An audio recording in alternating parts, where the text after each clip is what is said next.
દર્શક મિત્રો, મિલન પાસેથી બારોટ અને યજમાનની વાતો આપણે સાંભળી. હજી એ સાહિત્યનો જીવ છે અને એ બોલતો હોય તો મને ગમે, કારણ કે કોઈ પણ બારોટ સમાજનો કે અન્ય જ્ઞાતિનો દીકરો સાહિત્ય ક્ષેત્ર હોય કે કોઈ પણ ક્ષેત્ર હોય અને એ પ્રગતિ કરતો હોય તો આપણને એક વડીલ તરીકે, એક મોટા તરીકે, અને ખાસ હું તો એમના મામા છું એટલે મને અનહદ આનંદ થતો હોય. ત્યારે મિલન, તને કોઈ પણ ગમતું હોય એવું સાહિત્ય, દુહા, છંદ, ચોપાઈ, છપ્પાઈ, જે તને મજા આવે એવું કંઈક સંભળાય અને તને યાદ આવતું હોય કે ભાઈ મેં પેલા પ્રોગ્રામમાં આ રીતની શરૂઆત કરી હોય, એવી કંઈક વાતો કર. દરેક પ્રોગ્રામમાં મારો એક નિયમ છે જી કે મારા દરેક પ્રોગ્રામમાં હું શરૂઆત તો કવિ ચંદવરદાએ જે માં જ્વાલાજીને પ્રસન્ન કર્યા હતા. વાહ વાહ. જયતિ જયતિ જગમાત જયતિ કારણ સબ કારણે જયતિ ભરણ ભંડાર જયતિ તારણ અરુતારણી જયતિ બુદ્ધ ગુરુદેવ દત્ત વાયક વરદાઈ જયતિ આદિ અન્નાદ પિંડ બ્રહ્માંડ ઉપાઈ અવલોક લોક સાધત અખિલ કરણી અસુરવદ કાલિકાન રોહ મોહી સહાય સબ ઠોર પર જય જગ જંડી જ્વાલિકા. આ જ્વાલાજીના છપ્પઈથી જ હું મારા પ્રોગ્રામની શરૂઆત. વાહ વાહ, ખૂબ સરસ. તુહી આદિ અનાદિ તુહી સો ભવાની તુહી જોગ માયા તુહી બાગબાની તુહી ધરની આકાશ વિભૂ પસારે તુહી મોહ માયા વિશેષુલ ધારે. આ ગીતથી, આ છપ્પઈથી જ મારા પ્રોગ્રામની શરૂઆત કરું, કારણ કે આપણને કવિ ચંદવરદાય બારોટ પ્રત્યે ગર્વ હોવો જોઈએ. બહુ સારી વાત કરી. એટલે મારા કોઈ પણ પ્રોગ્રામની શરૂઆત હું અહીંયાથી કરું. વાહ. પછી એ પ્રોગ્રામોમાં મેં તમને જેમ વાત કરી કે જ્યારે મારા યજમાનો સામે બેઠા હોય જી, ત્યારે મુખ્યત્વે, કારણ કે અત્યારે હું છે પ્રોગ્રામ એટલે એક એવી વસ્તુ થઈ ગઈ છે કે એમાં કોણ શું ગાય છે, શું બોલે છે, એનો લગભગ અડધો સાર નથી હોતો. જી જી જી. વાહ, ખૂબ સરસ. પરંતુ કારણ કે આપણે તો એ છીએ, એક કલાકારનું બિરુદ એ છે અને એક બારોટ તરીકેનું બિરુદ છે. એટલે જે સાંભળવા વાળો વર્ગ છે એને ખરેખર પેલા તો એ જ આપણા મનમાં વિચાર હોય કે બારોટ છે એટલે લગભગ કોઈ દી ખોટું નહીં બોલે. એટલે એક રિસ્પોન્સિબિલિટી આપણી ઉપર પણ હોય છે. અને આપણે જે પ્રસંગો બોલીએ છીએ એ આપણી આગળ 100% એના લખાણો હોય. હા, કારણ કે આપણે એને વાંચીને જ બોલીએ છીએ. આપણે કોઈ પ્રસંગોમાં કોઈ નામમાંય તે ફેરફાર ન થાય. હા, એનું આપણે એટલું ધ્યાન રાખવું પડતું. જેમ કે અમારા પૂર્વજોમાં મારી 7મી પેઢીએ કાનાભાઈ બારોટ થઈ ગયા. વાહ. અને બાજુમાં વાઘનગર ગામ, જી, ત્યાં, કારણ કે વાઘનગર ગામમાં મોસ્ટ ઓફલી મોટાભાગના ઘર પાંચાળિયા હીરોના છે અને ત્યાં નામ માંડવા જાય એટલે આ પ્રસંગો આપણે બીજી જગ્યાએ પણ બોલતા હોય. આહિર સમાજમાં બીજી જગ્યાએ પ્રોગ્રામ કે એક બારોટ અને યજમાન, એમના સંબંધો કહેવાય છે. અને બીજી એક વસ્તુ કહી દઉં આમાં કે બારોટોએ છે ને, પછી કવિ ચંદવરદાયથી લઈ અને અત્યાર સુધી બારોટોએ પોતાના યજમાનથી વિશેષ ભગવાન આગળ કઈ માંગ્યું નથી. બહુ સારી વાત. મારા નાથ, મને તું દેજે પણ મારી કરતા હવાયું પેલા મારા યજમાનને દેજે, પછી તું મને દેજે. કારણ કે કુવામાં હોય તો અવેડામાં આવે. એટલે આપણે માંગ્યું હોય ભગવાન આગળ તો સૌથી વધારે યજમાન માટે માંગ્યું છે. એટલે એવી જ રીતના એકવાર અમારા પૂર્વજ જે કાનાભાઈ બારોટનું તમને વાત કરું છું, એ વાઘનગર ગામે કોઈ નામકરણના કોઈ પ્રસંગે ગયેલા અને ઉતારો હતો ત્યાંના હામાભાઈ પટેલ, હામાભાઈ કળસરિયા કહેવાય, એમના ઘરે ઉતારો. એટલે દર વખતે જ્યારે વાઘનગર જાય ત્યારે એના ઘરે ઉતારો હોય એટલે બારોટ તરીકે એક આપણને ક્યાંક ને ક્યાંક દુઃખ લાગે. કારણ કે આપણી માટે જરૂરી અને આપણી માટે સૌથી ભગવાન પાસે આપણે શું માગીએ કે મારા યજમાનના ઘરે લીલી વાડી રાખ, વંશ વારસ એનો આગળ વધે, એની લીલી વાડી રાખજે. પણ આ પટેલ હામાભાઈ જે હતા એને ત્યાં પુત્ર નહોતા, સંતાન એને ત્યાં નહોતા. એટલે એ અમારા વડીલ જે કાનાભાઈ બારોટ હતા એને, કારણ કે આપણે અત્યારે દેવ કહેવાય છીએ તો તમે વિચાર કરો કે 7 પેઢી પહેલા એ પુરુષો કેવા હશે. વાહ વાહ, જેમ કવિ ચંદવરદાએ માતાજીને, જ્વાલાજીને પ્રસન્ન કર્યા હોય પોતાની છપ્પઈ, એમની પાસે શક્તિ કેવડી, એમની પાસે શક્તિ એવડી છે, એમની પાસે ભજન એવડું છે. એટલે એ કાનાભાઈ બારોટે હામાભાઈને કીધું કે હામાભાઈ, તમારે ત્યાં આવતા વર્ષે મારે નામ માંડવા છે. તો હામાભાઈએ શું કીધું કે દેવ, મારે ત્યાં તો સંતાન છે નહીં, મારે ત્યાં તો દીકરો છે નહીં. એટલે કાનાભાઈ બારોટે કીધું કે હવે હામાભાઈ સાંભળો, તમારે ત્યાં બહુ પ્રતાપી પુરુષ થશે. વાહ. તમારે ત્યાં જે દીકરાનો જન્મ થશે એ બહુ પ્રતાપી પુરુષ થશે. અને કાનાભાઈ બારોટે જેમ કીધું કે એનું નામ તમે ડોહલ રાખજો. વાહ. એનું નામ રાખવાનું નામ પણ અગાઉ કહી નામ પણ કહી દીધું અને એના ગુણ પણ કહી દીધા અગાઉ જન્મ પહેલા. દર્શક મિત્રો, બારોટની તાકાત કેવડી હોય એ જોજો તમે. એના ગુણ પણ કહી દીધા કે આવો આવો વ્યક્તિ થશે તારે ઘરે દાતાર જન્મ છે. અને ઈ સમયમાં તો રજવાડા હતા એટલે છેક ભાવનગર સ્ટેટ સુધી જેની વાતું થશે એવો તારે અહીંયા પ્રતાપી દીકરો જન્મ છે. એટલે અને વર્ષ એક વીત્યું એટલે ખરેખર એવું જ છે. એમના ઘરે માતાજીની દયાથી સંતાન પ્રાપ્તિ થઈ અને ઈ હામાભાઈ એનું નામ ડોહલ રાખ્યું. અને ઈ ડોહલ હતા પટેલ કહેવાતા. ઈ એટલા પ્રતાપી પુરુષ થયા કે બાજુના ગામમાંથી માંડી અને છેક રજવાડાઓ સુધી જેની વાતો વર્ચસ્વ થયું. અને મને સાલ કદાચ પાકી યાદ નથી પણ 1878 કે એની આસપાસમાં જે દુષ્કાળ પડ્યો હતો ઈ દુષ્કાળમાં મામા જ્યારે બાપ પોતાના દીકરાને રાખવા તૈયાર હતા, જેમ ગીગા બાપુએ જે દુષ્કાળોનું વર્ણન કરેલું છે કે દુષ્કાળ બહુ ખરાબ. ઈ સમયમાં ઈ ડોહેલાતા પટેલની ડેલીએ મામા દૂધ અને ચોખાના સદા વ્રત હાલતા હતા. ઈ સમયમાં ઈ ડોહેલાતા પટેલને ત્યાં અન્નક્ષેત્ર દૂધ અને ચોખાના અન્નક્ષેત્રો હાલતા. ત્યારે દુહાઓ લખાયેલા છે કે ડોહેલ તારો ડાબલો જાણે ભોળા નોય ભંડાર, ઈ ખરચિયો ખૂટે નહીં ભલે આવે વરણ 18. આવા બારોટ અને યજમાનો પ્રત્યેના જે સંબંધો થયા. દર્શક મિત્રો, સાહિત્ય કરવું અને બોલવું એ બહુ આમ વસ્તુ છે. ભગવતીની દયા હોય તો એ બધું થાય, પણ સાહિત્યની ક્ષેત્રે પાછી એમના જે શબ્દો, એના ગળામાં જે બેઝ, એમની જે લય, જે લઢણ હોવું જોઈએ ને, એ દરેક વસ્તુ મિલનમાં છે. એટલે એ આનંદની વાત છે. બારોટ સમાજ માટે ઉગતો સિતારો છે અને આવનાર સમયમાં વિડીયોના માધ્યમ થકી હું એમને કહી શકું કે એમનું બહુ મોટું નામ થાય. મિલન તારા ગળાની લઢણ જે છે અને જે લય છે બહુ સારી છે. હવે આપણો જે પંથક છે ને, આપણા માટે તો ગર્વની વાત આપણે કહી શકીએ કે આપણામાં ગીગા બાપુ બારોટ થઈ ગયા, બારોટ સમાજ માટે.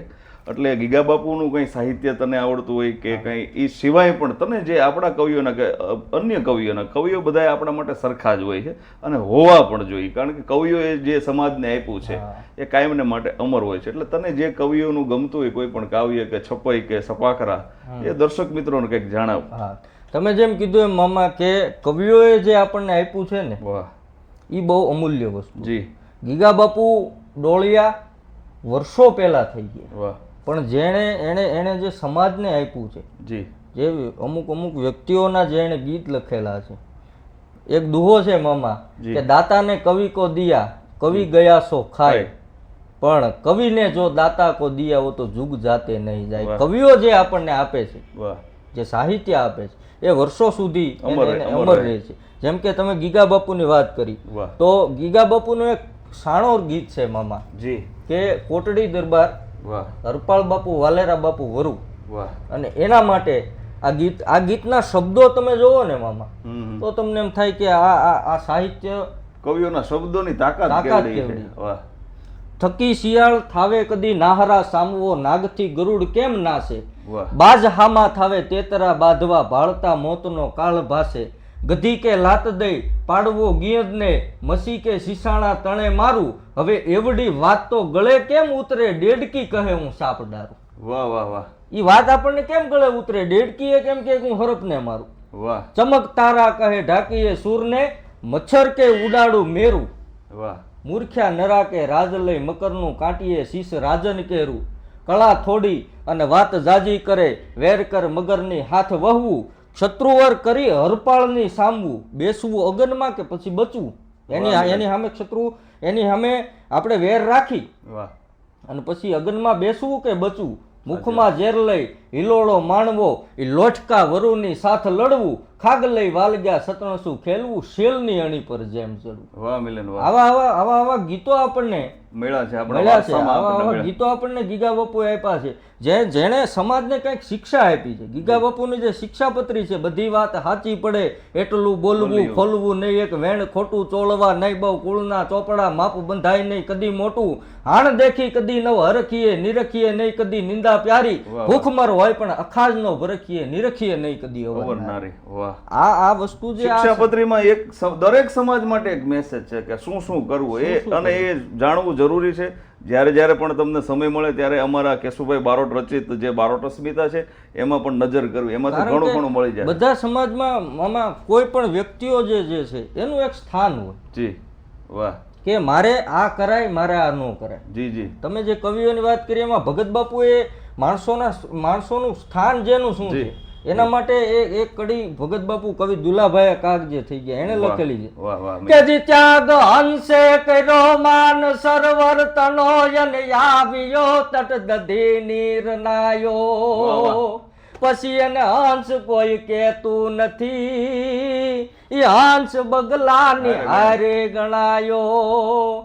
ન્યાનો મળ્યા મોતી ન્યા મળી માછલી અન સુખ લવલેસ જન્મન લાજો, શરીર રજડ્યું જુઓ અટલ રત્નાગરે, પછી બગગણે હંસનું માંસ ખાધું. પોતાનું સ્થાન જ્યારે ત્યાગ કરીને બીજાની ભેગા તમે જાઓ, વાહ, કારણ કે દૂરથી તમને એવું લાગે કે આ સારું છે. વાહ.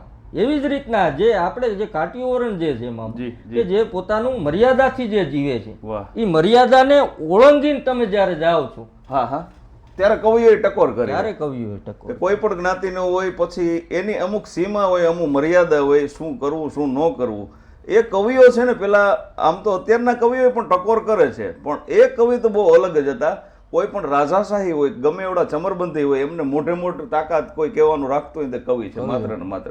અને મિલન તમારા પરિવારમાં પણ હાદા બાપુ બહુ સારા કવિ થયા, એટલે એમના જ વારસો તે જાળવી રાખ્યો છે, એટલે બહુ આનંદની વાત છે. હજી તને કંઈક મજા આવતી હોય તો દર્શક મિત્રો મને જાણવાની તાલાવેલી છે, એટલે તને જે મજા આવતી હોય તો કંઈક જણાવ દર્શક મિત્રો. ગીગા બાપુ કવિ થયા પછી વાહ, કુંભણ ગામ આપણે મહુવાની બાજુમાં જે કુંભણ આવેલું, જી જી, એ ગામમાં કવિ જેઠસુર બાપુ થયા. વાહ. કવિ સામંત બાપુ થયા, કવિ શામળા બાપુ થયા, કવિ નાજા બાપુ થયા.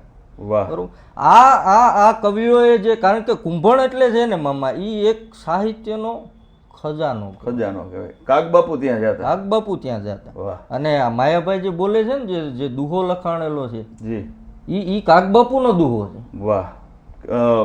બાપુ આપણા કવિ શું નામ હતું એમનું? એમની જેઠસુરદેવ હાજરી નહોતી ને પછી એમના દીકરાઓ જે બાપુની મહેમાન ગતિ કરે છે. બહુ સારી વાત છે. ફળિયામાં કુંજર ફરે જે દુહો છે એને વયની વાટું ન હોય કેહર બચાના કાગડા. એટલે આવા ગીતો લખાયેલા છે. જેઠસુર બાપુ પોતે પણ રાજકોટ આકાશવાણીમાં રેડિયો આર્ટિસ્ટ હતા. વાહ. પછી અંગે અભિમાન અને આભેથી ઉતરી વહેતા જેના પાણી જટામાં ગંગાજી અટવાણી. આ ગીત કવિ સામંત બાપુએ આ ભજન લખેલું છે. વાહ. પછી શામળા બાપુએ એટલા ગીતો લખેલા છે. ભાવનગર સ્ટેટ ભાવસિંહજી ગોહિલ જ્યારે મહુવા પધારેલા ત્યારે એમની છપાઈ ત્યારે ત્યાંથી બોલાવેલા કે શામળાભાઈને બોલાવો, ત્યારે ભાવનગર સ્ટેટ ભાવસિંહજીને એના વર્ણન એના ગીતો ત્યારે શામળા બાપુએ છપાઈઓ લખેલી. વાહ, ખૂબ સરસ વાત કરી છે. પછી નાજા બાપુ એક કવિ થયા. વાહ. એણે એટલી ગીતો સત્તાધારના જે એને ગીતો, સોરઠ ધરામાં ધામ શોભે ગહન ગાંડી ગીર છે, અધઝરણ આંબા જળ વહે, નિર્મળ ગંગા જેવું નીર છે, આઠે પોર અનક્ષેત્ર ખુલ્લા, ધરા પર મરણ ધીર છે, અનાથનો અસરણ શરણ પરગટ ગીગે પીર છે. આ ગીત નાજા બાપુએ લખ્યું. વાહ, ખૂબ સરસ. એટલે આવા કવિઓ ત્યાં થયા. અને સામત બાપુ જે છે એમને અને હાદા બાપુને, વાહ, એમને એક પારિવારિક સંબંધ. વાહ. કારણ કે હાદા બાપુના દીકરા જે મારા મોટા બાપુ છે બાબા બાપુ, એમને સામત મામા થાય જી. એટલે આ સંબંધ હતો. પછી જે તમે હાદા બાપુની વાત કરો છો, જે મારીથી ત્રીજી પેઢીએ, એ હાદા બાપુ પણ રાજકોટ આકાશવાણીમાં રેડિયો કલાકાર હતા. અને ઈ હાદા બાપુએ પાંચાળી આહિર પ્રકાશ નામનું પુસ્તક પણ પ્રકાશન કરેલું છે. પાંચાળી આહિર પ્રકાશ નામનું પુસ્તક એને લખેલું છે. આહિરોના ગીત એટલા લખેલા છે. જે આપણે જે અટકની વાત કરી, જે કાતરિયા, જે ખાગડ અટક જે છે, નવ હતા નાહોર ખપિયા, જેથી પટલાય ને પામ્યો હતો, ખરો જુઓ તો વંશ ખાગડ પ્રથમ ઈ પ્રગટ્યો હતો.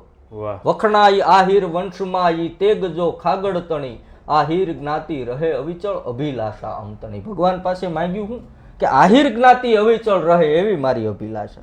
વાહ વાહ. કાતરિયામાં જુઓ કર્મી દર પેઢીએ પાક્યા હતા, નર્મદ વસતા અને નારણ ન્યાય સમનાયા હતા, પૂના અને લખમણ પાહે રીત છે રજવટ તણી, આ હીર જ્ઞાતિ રહે અવિચળ અભિલાષા અમતણ.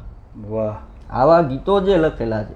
ગોકુળ સમા ભાદરોડ ગામે રોજનું રહેણાંક છે, ઈશ્વર અને અંબાતણો અમ કુટુંબને આધાર છે, પણ યજમાનને મુજ રાખ ઉજળા, મોહન કરું છું માંગણી, આ હીર જ્ઞાતિ રહે અવિચળ અભિલાષા અમતણી. મારી ઉપર, મારા પરિવાર ઉપર ઈશ્વર અને અંબાનો કૃપા છે, પણ મારા યજમાનોને, જગતના નાથ ભગવાન કાળિયા ઠાકર દ્વારકાધીશ, મારા યજમાનોને તું જગતની માલપા ઉજાળા રાખજે એવી હું મોહન તારી પાસે કરું છું માગણી.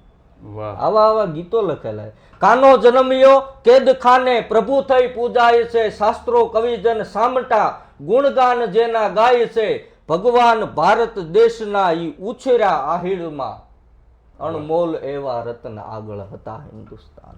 એટલે કવિ કાનબાપુની જે આર્ય રમણી એ ટાઈપ જ 18 થી 20 કડીનું આ હરિગીત છંદ લખેલો છે.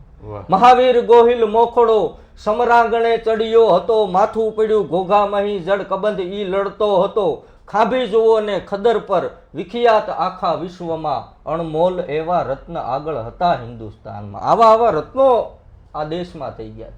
ભગત બાપુ માટે પણ લખેલું છે, કાક બાપુ માટે પણ દાદા બાપુએ આ ગીતમાં એનો ઉલ્લેખ કરેલો કે કંઠ કહેણી ને કવિતાની વિગતે ત્રિવેણી જ્યાં વળી, કંઠ કહેણી અને કવિતા એની ત્રિવેણી જ્યાં વળી, પુણ્યતાથી પદ્મશ્રીની મહાનતા જેને મળી, કવિતા રમે છે કાગની દિલ્હી તણા દરબારમાં, અણમોલ એવા રત્ન આગળ હતા હિન્દુસ્તાનમાં.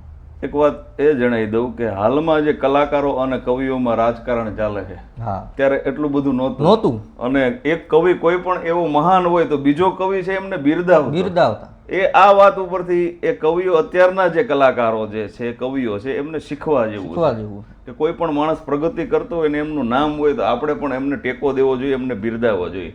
ખૂબ સરસ વાતો મિલન તારી પાસેથી મેં સાંભળી અને બહુ મજા આવી આજના આ વિડીયોમાં.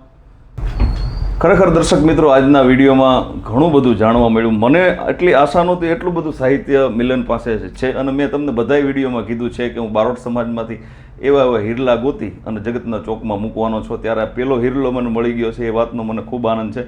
મિલન, તું યુવાન છો અને આપણા દર્શક મિત્રો બારોટ સમાજના જે યુવાનો છે એમના માટે કોઈ ખાસ આપણી જે પરંપરા માટે, આપણા સાહિત્ય માટેની કોઈ તને એક મેસેજ દેવા માંગતો હોય તો આપણા દર્શક મિત્રોને અને બારોટ સમાજના યુવાનો માટે ખાસ તું આ એક મેસેજ આપ. બારોટ સમાજના યુવાનો માટે મામા એક તો મેસેજ આપણે, હું પોતે આપવા માંગુ છું કે આપણા યુવાનો કોઈ પણ જગ્યાએ જાય, વાહ, જેમ કે કોઈ બ્રાહ્મણનો દીકરો હોય, કોઈ સાધુનો દીકરો હોય, બ્રાહ્મણનો દીકરો હોય, સામેવાળો વ્યક્તિ એને પૂછે કે તમે કેવા, તો કે બ્રાહ્મણ, તો કે ભૂદેવ એકાદો શ્લોક સંભળાવો. વાહ.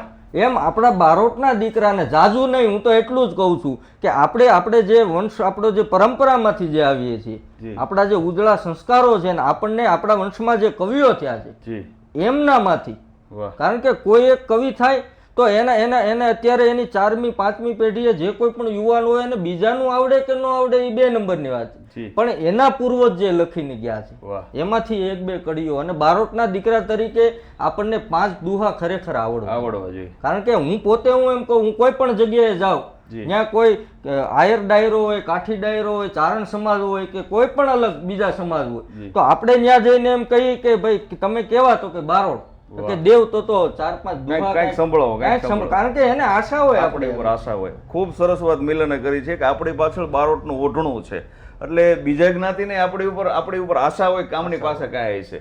એટલે યુવાન મિત્રો માટે ઈ એક મારો મેસેજ છે. અને અત્યારેના યુગ પ્રમાણે જે બારોટનું આપણું જે નામકરણ વિધિનું કામ જે યુવાનો જે નથી શીખી રહ્યા, વાહ મામા, ખરેખર એને એટલું તો આવડવું જોઈએ કે હું મારા યજમાન જેથી મને તેડાવે તેથી એના ઘરે જઈને હું એના નામ માંડીશું. વાહ, એટલું એક આપણે શીખવાની જરૂર છે. અને હવે તો બધા ચોપડા ગુજરાતીમાં છે, એટલે બધું શીખવું બહુ અઘરું છે. અને બીજું કાંઈ નહીં, એક છંદ એક છપાઈ, તમે બીજા કોઈ માટે નહીં, પણ આપણી જે છાપ છે, આપણે માતાજીના શક્તિપુત્ર આપણે કહેવાય. વાહ વાહ, બરોબર. એટલે આપણે માતાજીને રીઝવવા માટે આપણને બીજું કાંઈ આવડે કે ન આવડે, પણ કવિ ચંદ બરદાઈજીએ જ્વાલાજીને પ્રસન્ન કરવા માટે જે છંદ છપાયો જે લખેલી છે એ ખરેખર બારોટના દીકરા તરીકે, કારણ કે હું કોઈ વિદ્વાન બનીને નહોતો મેં જન્મ લીધો. વાહ વાહ, બરોબર. મને મારા દાદાએ શીખવાડ્યું છે, રિદ્ધિ દે સિદ્ધિ દે અષ્ટનવ નિધિ દે વંશમાં વૃદ્ધિ દે બાકબાની હૃદયમાં જ્ઞાન દે ચિત્તમાં ધ્યાન દે અભયવરદાન દે